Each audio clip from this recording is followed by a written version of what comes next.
Deux titres pour cette édition, mesdames et messieurs, bonsoir, bienvenue. Le ministre français de l'Intérieur accueilli cet après-midi à Bamako par son homologue malien, le général Sada Samake. Manuel Valls, dans ses premiers propos recueillis par nos reporters, dit être à Bamako pour conforter la coopération franco-malienne dans le domaine de la police et de la gendarmerie. Au cours de son séjour, le ministre français de l'Intérieur aura des entretiens avec les autorités maliennes autour des questions de sécurité et de développement. Nous écoutons Manuel Valls, il est au micro de Bourama Traoré. L'essentiel, c'est de conforter, de redémarrer la coopération avec le ministre de l'Intérieur, avec le gouvernement malien, dans le domaine de la police, de la gendarmerie, de la sécurité civile. C'est de rebâtir, c'est le souhait, la volonté des autorités maliennes, une sécurité publique qui aujourd'hui est évidemment indispensable pour l'avenir du Mali.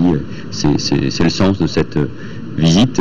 Pour l'ensemble du pays, il faut des structures, des institutions dans un pays démocratique comme le Mali, et la police et la gendarmerie doivent occuper pleinement cette place. Et la volonté de mon collègue qui a déjà une grande expérience dans ce domaine-là, et que nous allons, avec l'aide de la France et d'autres bien sûr, poursuivre.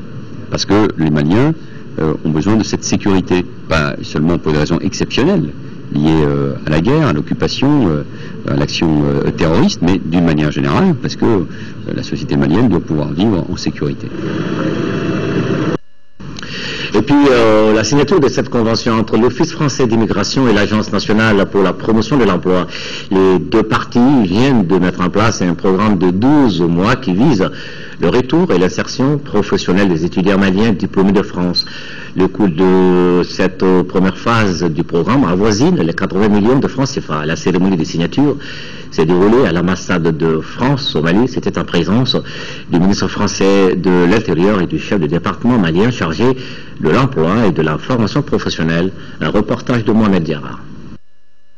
Très simple dans la forme, mais combien important dans le fond. C'est ainsi qu'on peut qualifier cette première visite du ministre français de l'Intérieur. Une visite dont l'un des temps forts constitue la signature d'une convention entre l'Office français d'immigration et l'Agence nationale pour l'emploi. L'accord qui vient donc d'être matérialisé facilite le retour et l'insertion professionnelle des étudiants maliens diplômés de France. Nous venons là de signer quelque chose qui est important avec le ministre de l'Emploi, avec les directeurs de l'ANPE et de l'OFI, parce qu'il faut permettre la mobilité, et la mobilité notamment de la jeunesse malienne qui se forme, qui doit pouvoir aussi travailler en France. C'est la raison pour laquelle j'ai abrogé la circulaire Guéant qui empêchait les étudiants diplômés d'obtenir un travail.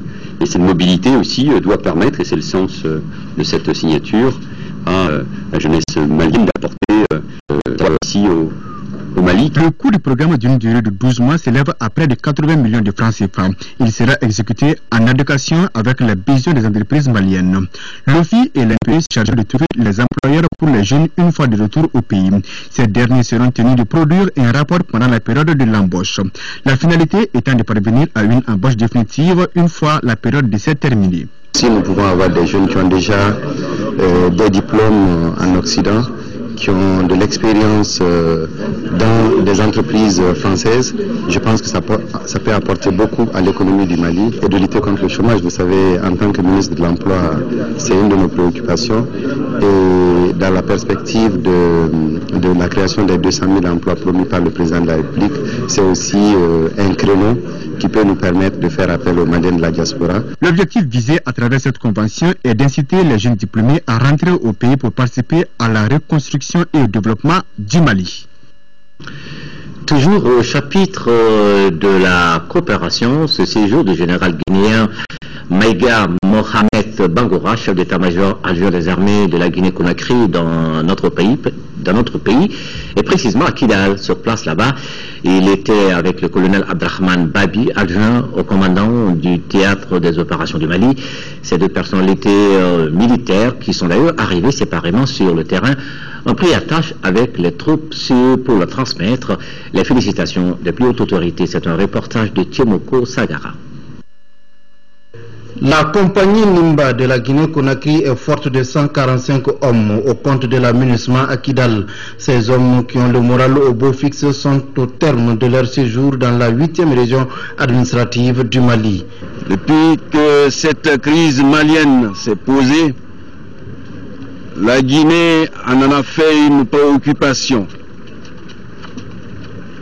Nous sommes arrivés sur le terrain, s'enquérir de ces réalités pour qu'à l'issue, on y aille faire un compte rendu devant servir à la préparation de la montée en puissance.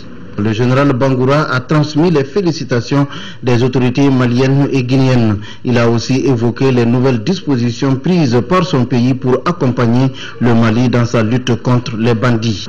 La Guinée veut augmenter son effectif au sein de la MINUSMA par l'envoi d'une nouvelle compagnie supplémentaire, plus un bataillon de réserve à partir du mois d'avril. Auparavant, le général guinéen a rencontré le gouverneur de Kidal. Les échanges ont porté sur les préparatifs des élections législatives et la sécurité dans la région de Kidal. Cette sécurité était également au centre des entretiens entre le chef de l'exécutif régional de Kidal et le colonel Abdrahman Babi. Le commandant adjoint du théâtre d'opération du Mali a ensuite rencontré les militaires maliens. Ici, il a été question des dispositifs sécuritaires et les besoins des hommes. Ces derniers sont relatifs à la récompense du mérite, à la relève et au don de soi.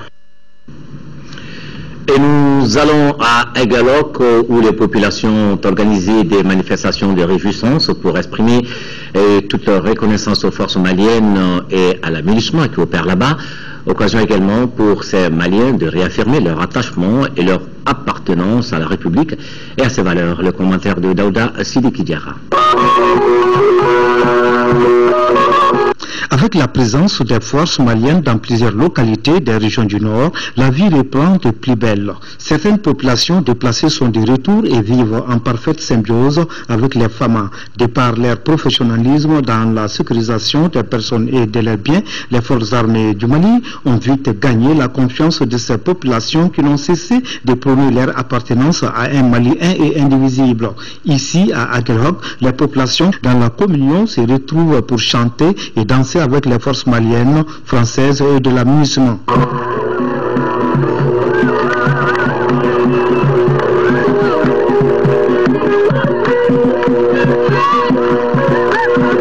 Cela faisait longtemps qu'on n'entendait plus vibrer le son de ces instruments de musique dans ces différentes localités du nord de notre pays.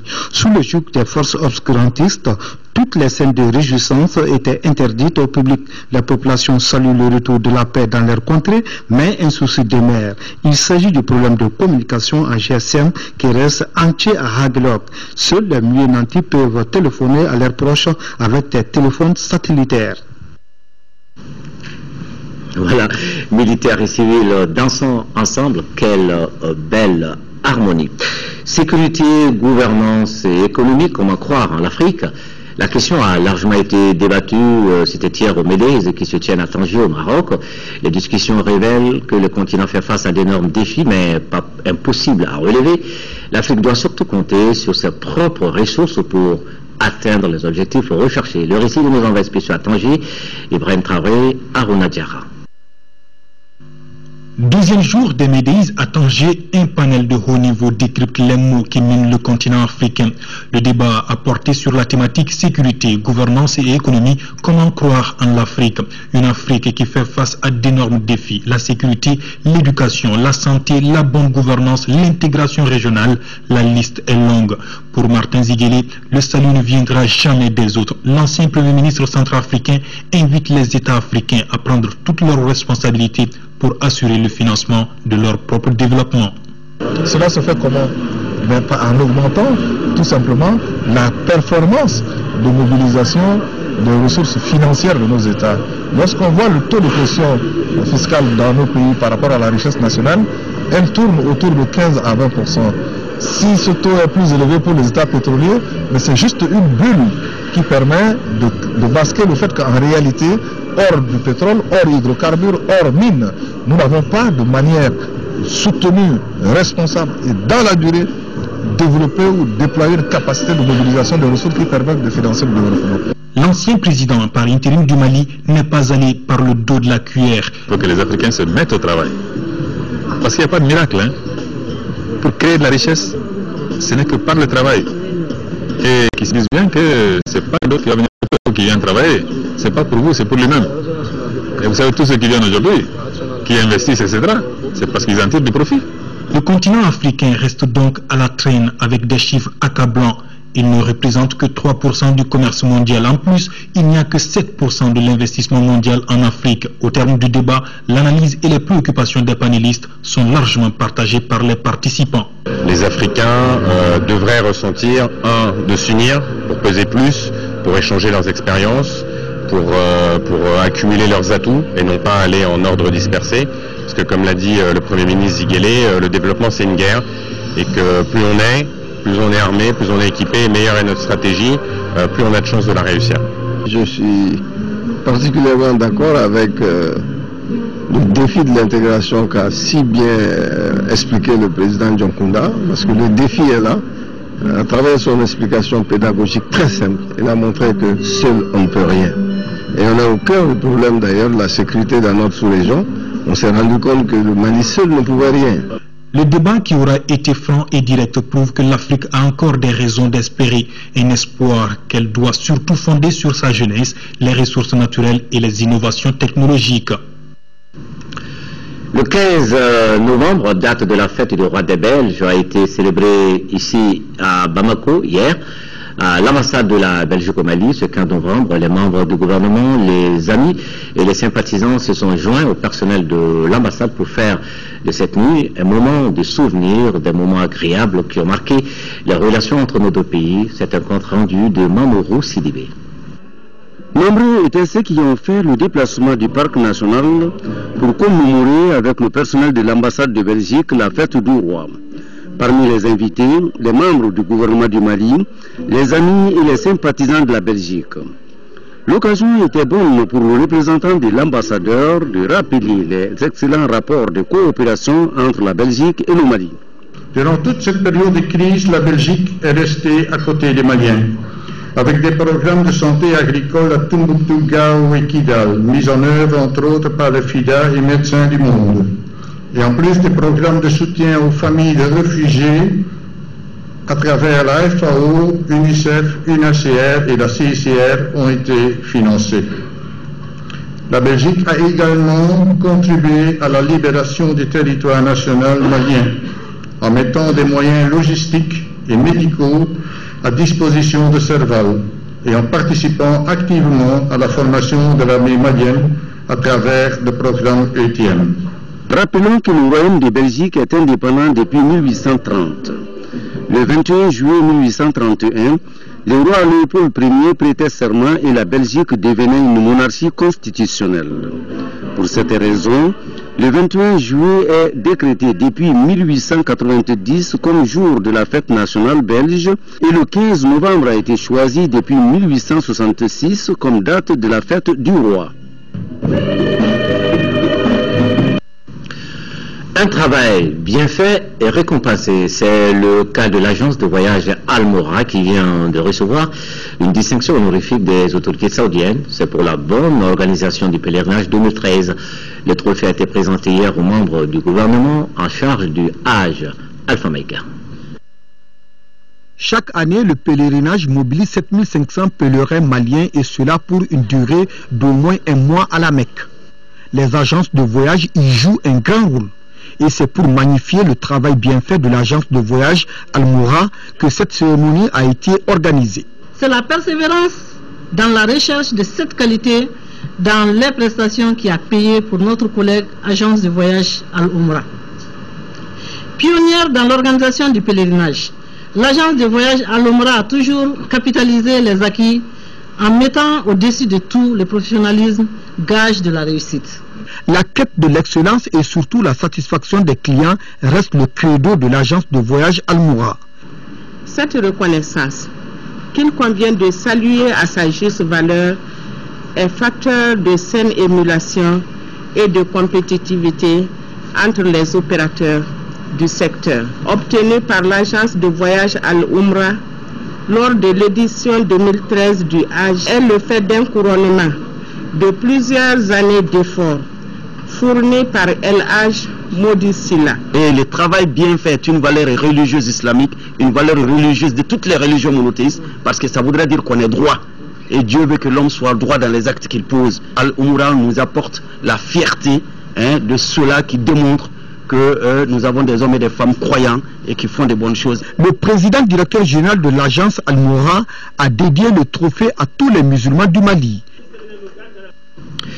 Et le 43e pèlerinage de la communauté catholique du Mali qui a débuté aujourd'hui à Kita, au pied de Notre-Dame du Mali, pendant 2 jours. Des milliers de pèlerins venus des 6 diocèses du Mali et des pays voisins vont méditer pour prier autour du thème « Toi, croyant avec Marie, soit artisan de la paix ». Les images dans nos éditions de demain avec Laurent Diakité, notre envoyé spécial à Kita.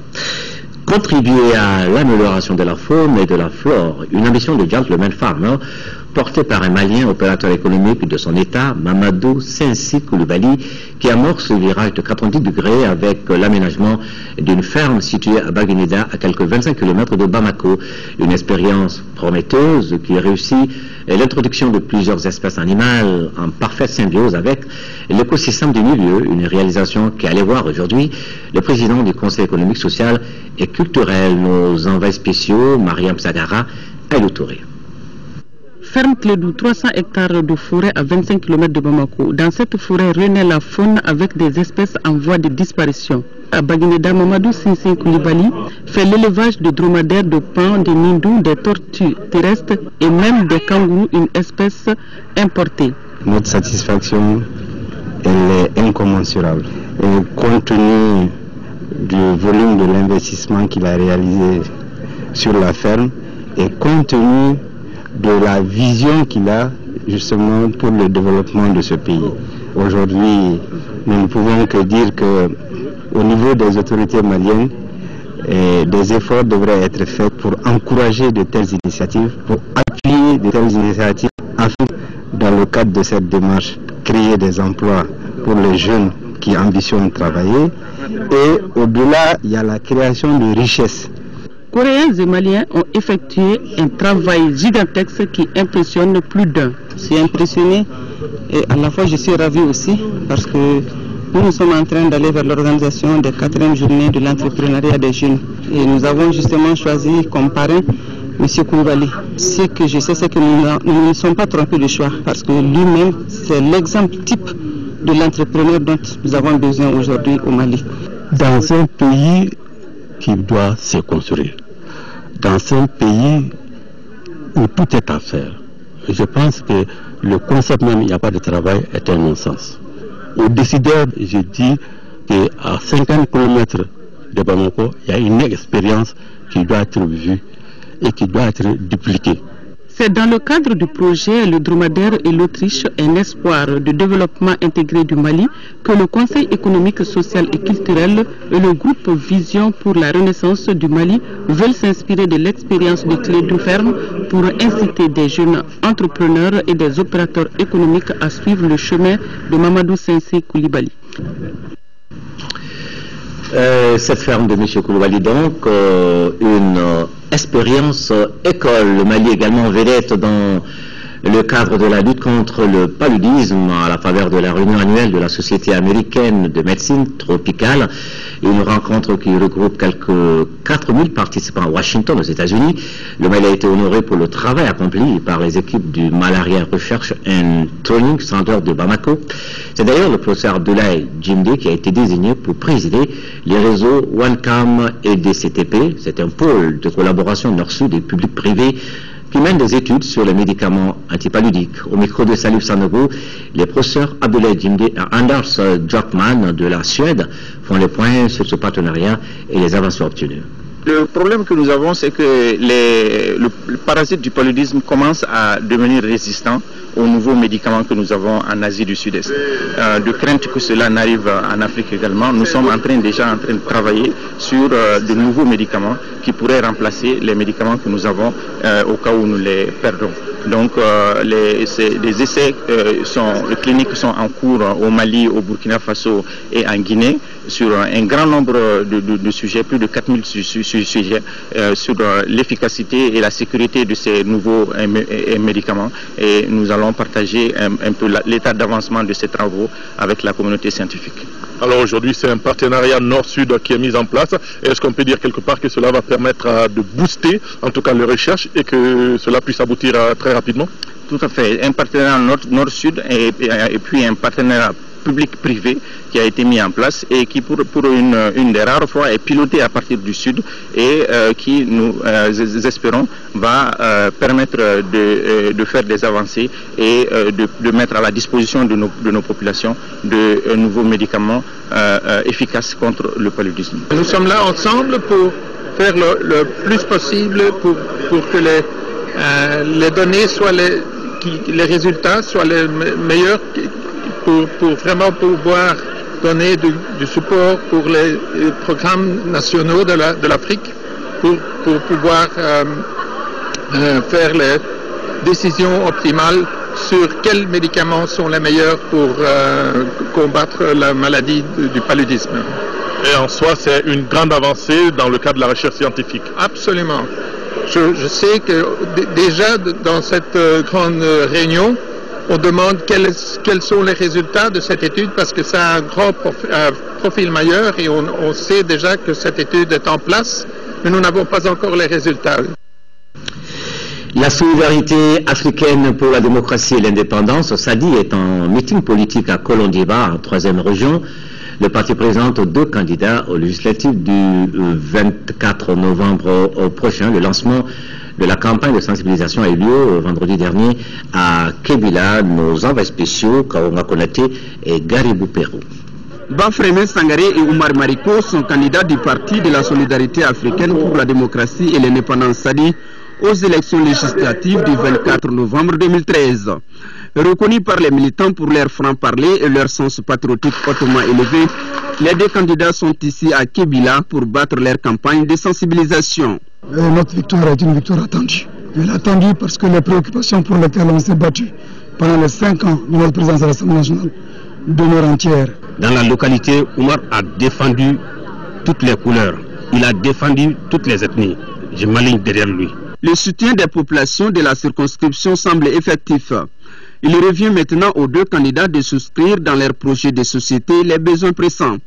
Il s'agit de relever les plateaux techniques sanitaires, de donner une éducation de qualité, de lutter contre la corruption, le chômage, de moderniser l'agriculture et l'élevage, sans oublier les problèmes fonciers entraînés par une mauvaise gouvernance, selon Oumar Mariko. Nous avons des préoccupations, ça doit revenir sur les interpellations qu'on a faites pour le règlement de leurs problèmes, mais aussi nous avons des propositions de loi à faire dans le domaine des infrastructures routières, les questions d'école, de santé, les revenus des paysans, la question de la souveraineté nationale, de l'indépendance de notre pays, quel que soit le statut que nous allons avoir.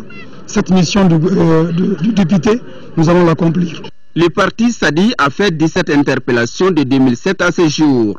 Les raisons de ces différentes interpellations, c'est d'améliorer les conditions de vie du peuple malien. Le parti SADI compte pour ces législatives du 24 novembre 2013 35 candidats, dont 3 femmes sur les 55 circonscriptions excepté Kidal. 22 candidats sont en course dans la circonscription de Kolondiba. Dans cette circonscription, le parti a le gros lot en termes d'électorat jusqu'ici. Auparavant, une visite de courtoisie a été rendue au chef de village de Kébila, histoire de bénédiction. Et juste après ce journal, vous pourrez suivre les messages de campagne des candidats suivants: PSDA, Indépendant Nouveau Soleil, Indépendant Faba Serré, Indépendant Badegnan, Yéléman, M+ Ramata, APDM, URP, MDD, UFDP, Parena, Phare, Indépendant BBT, Sénide, Modec. Et justement, dans le cadre de l'organisation de la campagne médiatique de l'élection législative du 24 novembre prochain, le président du comité national de l'égal accès aux médias d'État invite les candidats dont les noms suivent à se présenter demain dimanche, 17 novembre 2013, pour l'enregistrement de leur message de campagne. 9h RQJS, 9h20 PDPM, 9h40 PSP, 10h BMDT, 10h20 CPM, 10h40 FAMA. 11h indépendant Oronia, 11h20 Bara, 11h40 indépendant Abala Aga Amzata. 12h UPD, 12h20 Sadi, 12h40 CAP. 13h indépendant Maliko, 13h20 PLD, 13h40 PDS. À Ségou, la coopération transfrontalière Mali-Burkina était l'objet d'une rencontre entre les deux pays. La réunion bilatérale qui s'est tenue à Sens s'est surtout penchée sur l'amélioration des performances du centre de santé transfrontalier Wanya Uraki. Déjà, sur la question, existe un avant-projet avec un montant de 2,3 milliards de francs CFA. La rencontre permettra d'apporter les rectificatifs nécessaires quant à la mise en œuvre efficiente de ce projet à correspondance. Fonctionnel depuis plus de 2 ans, le centre de santé transfrontalier Wanyo Ouarokui joue un rôle important dans la prise en charge sanitaire des populations maliennes et burkinabées situées de part et d'autre de la frontière partagée par les deux États.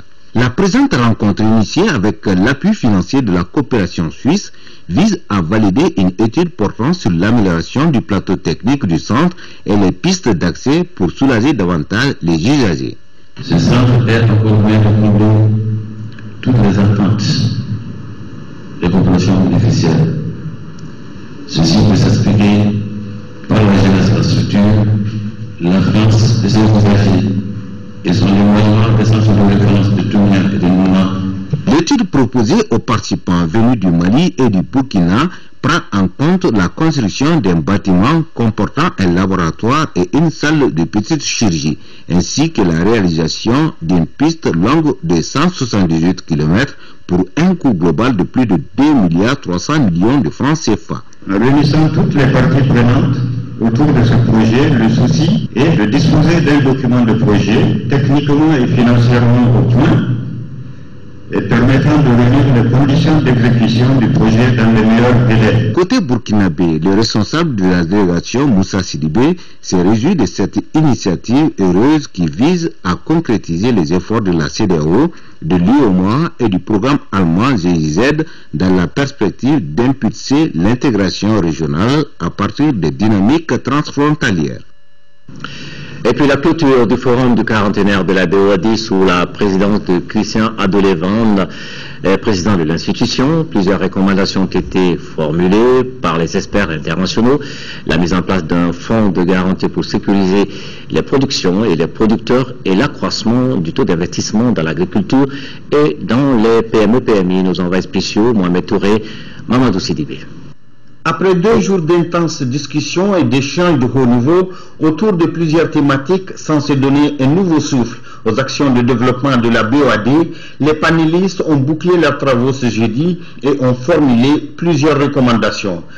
La mise en place d'un fonds de garantie dans le domaine agricole pour sécuriser les revenus des producteurs, la mise en place de ressources adaptées pour le financement de l'agriculture en termes de coûts et de maturité, et enfin l'accompagnement des États dans la promotion de PPP dans les infrastructures de soutien relatifs à la production agro-industrielle.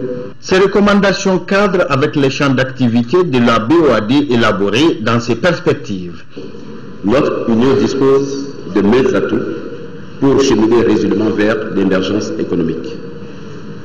Comme cela a été également suggéré, la résolution des problèmes de financement de nos économies engage la responsabilité de chacun et de tous. C'est dire que les gouvernements, les institutions communautaires, le secteur privé et la société civile doivent, suivant une démarche concertée, entreprendre les diligences et réformes nécessaires au renforcement de la gouvernance économique et financière de nos États. l'énergie électrique aux 83% des populations de l'espace UEMOA, le développement des infrastructures routières, la sécurité alimentaire, l'eau potable et l'accès aux services financiers aux 93% des populations qui en sont encore privées, voilà entre autres ambitions à court et moyen terme de la BOAD. 10 milliards 319 millions de francs CFA, c'est le coût des activités programmées en 2014 pour le développement de certaines communes urbaines dans notre pays. C'est à travers le projet d'appui aux communes urbaines du Mali, PACUM, sous l'égide du département de l'urbanisme et de la politique de la ville. Le comité d'orientation du dit projet était réuni ce matin à la faveur de la 6e session ordinaire. Les détails avec Chakoumar Sangaré. Il s'agit pour les membres du comité d'orientation du projet d'appui aux communes urbaines du Mali de se prononcer sur le plan de travail 2014 du projet à travers cette 6e session ordinaire. Les activités non réalisées en 2013 et celles de 2014 se retrouvent dans cette prévision. Au total, ce sont plus de 10 milliards de francs CFA qui seront injectés dans le développement des villes couvertes par le projet. Dont 6 milliards d'investissements, des voies, des caniveaux, l'amélioration de la mobilité urbaine. Nous avons aussi plus de 300 millions qui seront investis dans le renforcement des capacités des villes, puisque les collectivités territoriales doivent avoir la capacité elles-mêmes de planifier leur développement, de superviser les activités qui sont mises en œuvre. Nous avons aussi plus de 200 millions qui seront utilisés pour le renforcement de la citoyenneté dans les villes. Le projet d'appui aux communes urbaines du Mali appuie le renforcement des capacités institutionnelles de nos grandes villes. Il couvre les communes urbaines de Kaï, Sikasso, Koutchala, Ségou, Mopti, Tombouctou et le district de Bamako. En 2009, le gouvernement a adopté une stratégie de développement des villes du Mali. Cette stratégie visait à trouver une solution à l'engorgement de Bamako comme capitale et par rapport aux autres villes secondaires. Le gouvernement a démarché les partenaires techniques et financiers et la Banque mondiale a répondu favorablement. Il y a la coopération suisse qui s'est montrée intéressée et qui a décidé aussi d'intervenir pour élargir le projet aux villes de Koutchala et de Tombouctou. Le ministre Mara souhaite que l'équipe du projet prenne toutes les dispositions pour une exécution correcte de l'ensemble des activités programmées et cela dans les délais prévus. Lancement hier de la synergie de la société malienne sur la justice transitionnelle, la lutte contre l'impunité, la recherche de la vérité. Les victimes, ce sont là quelques thématiques sur lesquelles une charte rendue publique a été élaborée. Là-dessus, le reportage de Alpha Maïga. La crise au Mali a été marquée par de graves violations des droits de l'homme. Et c'est pour tenter d'apporter quelques éléments de réponse que cette journée a été organisée. La journée marque ainsi le lancement de la synergie malienne sur la justice transitionnelle. À cette occasion, une charte en 12 points a été élaborée puis rendue publique. 1. Faciliter un dialogue national ainsi que les enquêtes pour établir la vérité. 2. Œuvrer pour l'établissement des responsabilités et la punition des auteurs des graves violations des droits de l'homme. 3. Établir des stratégies de lutte contre l'impunité des graves violations des droits de l'homme, le délai de l'homicide. 4. Établir l'identité, la condition des victimes des graves violations des droits de l'homme, y compris pour les victimes de disparitions forcées. L'élaboration de cette charte est saluée par les uns et les autres sur celui de la paix. Nous espérons que dans une synergie d'action, nous parviendrons à lutter contre ces pratiques pour aboutir à la manifestation de la vérité et à la réconciliation nationale au sein de la communauté. Par conséquent, j'invite tous les acteurs de la société civile à jouer sa partition dans la gestion de la crise, l'implication dans le processus de négociation et de construction de la paix responsable. Traditionnel a été grâce à l'association du barreau américain. Le Mali, à l'instar de la communauté internationale, a célébré le 14 novembre dernier la journée mondiale du diabète. Le thème retenu était l'éducation et la prévention, protégeons notre futur. Cette année, le programme de l'événement s'articule autour de nombreuses campagnes de sensibilisation. C'est dans ce cadre que l'Association malienne de lutte contre le diabète a procédé ce matin à des dépistages gratuits et à une marche de sensibilisation qui est allée du monument de l'indépendance au centre de lutte contre le diabète. C'est un reportage de Moussa Fané. Au Mali, le diabète prend de plus en plus de l'ampleur avec un taux de prévalence nationale de 9,3% enregistré par l'association et ses partenaires en 2009. Avec ce taux, le diabète constitue un réel problème de santé publique dans notre pays. C'est pourquoi l'association malienne de lutte contre le diabète veut lutter contre la maladie à travers des sensibilisations de prévention. L'association de lutte contre le diabète souhaite l'agrandissement du centre de lutte contre le diabète, son équipement, l'organisation des séances de sensibilisation, d'information, de prévention avec l'appui du département de la santé. Car, avant le diagnostic de la maladie, l'information et le dépistage favorisent la prise en charge précoce. Les partenaires de l'association ont retiré leur accompagnement aux malades de diabète au Mali. Le président de l'association des jeunes diabétiques a invité les autorités à une forte implication pour la prise en charge des malades. Le diabète mal soigné évolue vers des complications qui peuvent être très graves. Il est toujours difficile d'apprendre que l'on est atteint d'une maladie chronique qui oblige à des contraintes. Tous ceux qui interviennent dans le cadre de la lutte contre le diabète auront en tout cas un accompagnement du ministère.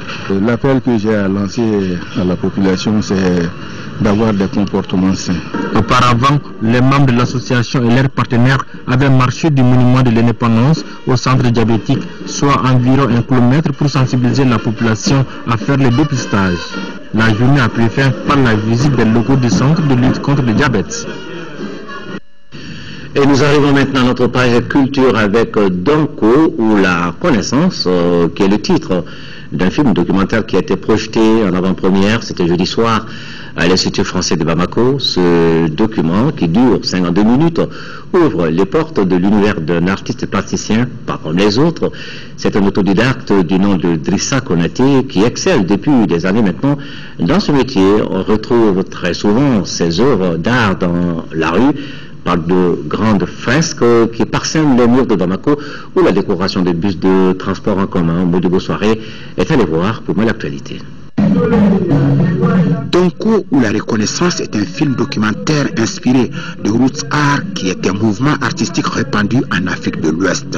Ce courant artistique est une véritable adaptation des arts traditionnels africains à la peinture moderne. Un projet porté sur écran par ce jeune réalisateur malien Kassim Sanogo, diplômé de grandes universités du Sénégal et de la France.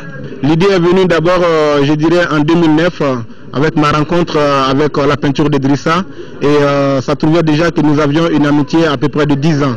Donc du coup, on a trouvé que voilà, il était intéressant d'en faire un film documentaire de création qui va relater un peu les origines africaines de l'art africain. Ce documentaire retrace la vie atypique de Drissa Konaté, artiste plasticien de son état, enfant vivant dans les quartiers nord de Bamako.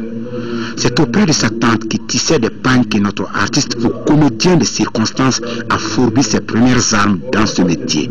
Rejeté par sa famille musulmane parce qu'il préférait la peinture, Drissa, le personnage central du film, a forgé les bases de son art dans la rue. Bon, je suis venu naturellement parce que quand j'étais petit, mon parent est sorti. Je suis tout seul dans la maison. J'ai dessiné les enfants d'autres, on s'amuse ensemble. Mais il y a un moment donné, tout le monde m'a laissé. Je continue jusqu'à aujourd'hui, je vis dans ça.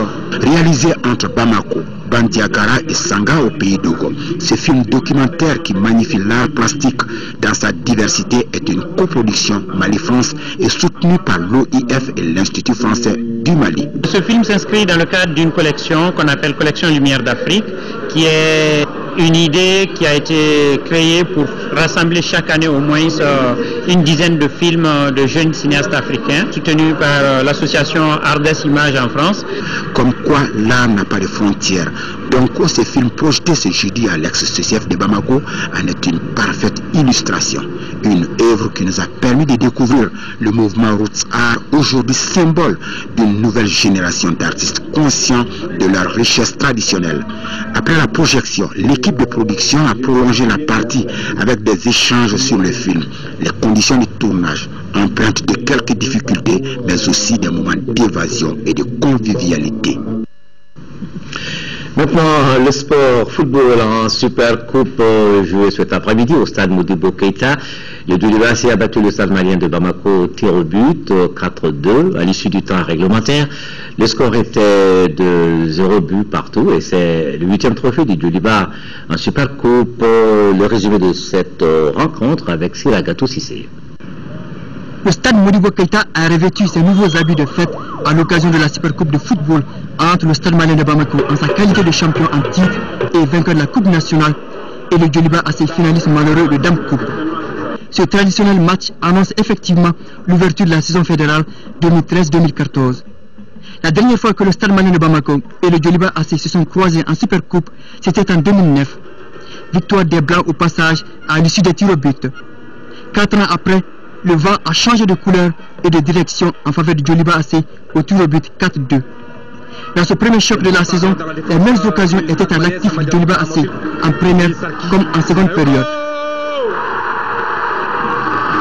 C'est finalement au tir au but que le Djoliba AC s'impose 4 contre 2. Je félicite mes jeunes. Le stade aussi n'a pas démérité, c'est un grand club. C'était vraiment un très bon match test, surtout c'était le premier match officiel de la saison. Donc généralement l'équipe qui gagne ces derbies prend l'ascendant psychologique sur l'autre. Donc aujourd'hui nous on était au rendez-vous, on a tenu un langage aux jeunes, on les a dit que d'être très fort mentalement, de mettre le pied sur le ballon, surtout de ne pas encaisser de buts. On est battu sur la série de tirs au but, mais bon, dans le match, je ne peux pas dire qu'on ait dominé notre sujet, parce qu'il y a des joueurs qui sont encore loin de leur meilleure forme, et il n'est pas illogique que le Djoliba l'emporte, même si c'est au tir au but.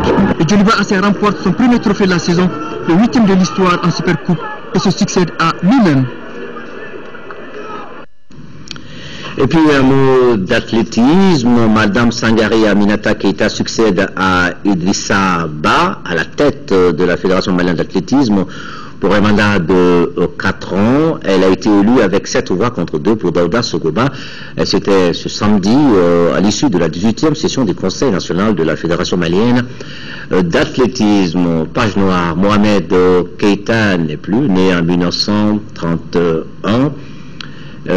À Sokolo, dans la région de Ségou. Il a fait des études supérieures à l'académie de l'ex-URS. Il servit successivement comme chef du budget DAF de la présidence et régisseur de la même présidence, secrétaire général de l'office du Niger à Makala.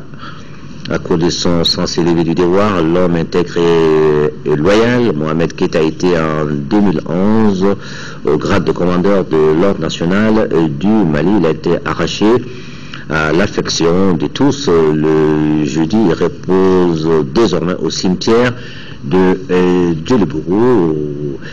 Que Dieu accueille son âme dans son paradis.